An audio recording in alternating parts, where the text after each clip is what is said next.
Il ne faut pas croire que la CIA s'est arrêtée là. Les dossiers secrets vont révéler des expériences impensables.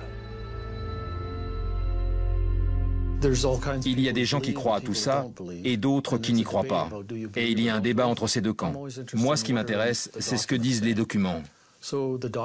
Et les documents disent précisément, tout comme les recherches publiées dans les revues ou les livres, qu'on a implanté des électrodes dans le cerveau des gens.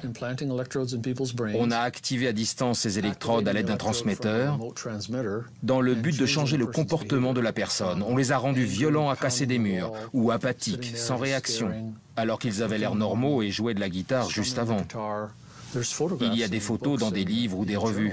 On voit des chats, des singes, mais aussi des humains, chez qui on a placé des électrodes dans le cerveau et dont on prend le contrôle à distance. C'est donc un fait scientifique reconnu.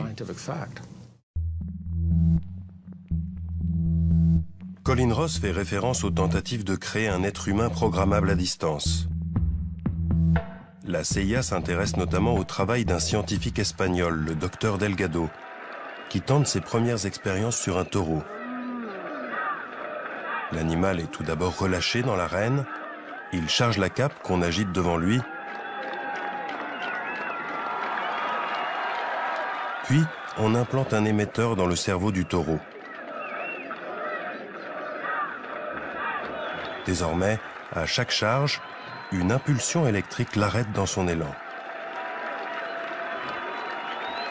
Des documents déclassifiés montrent que des systèmes plus sophistiqués ont été utilisés dans le cerveau d'êtres humains, comme cette fillette.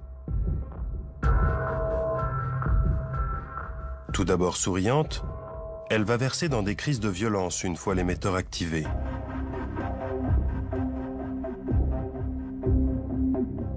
On arrive ici à des degrés d'inhumanité rarement atteints. On arrive ici à des degrés d'inhumanité rarement atteints. On arrive ici à des degrés d'inhumanité rarement atteints.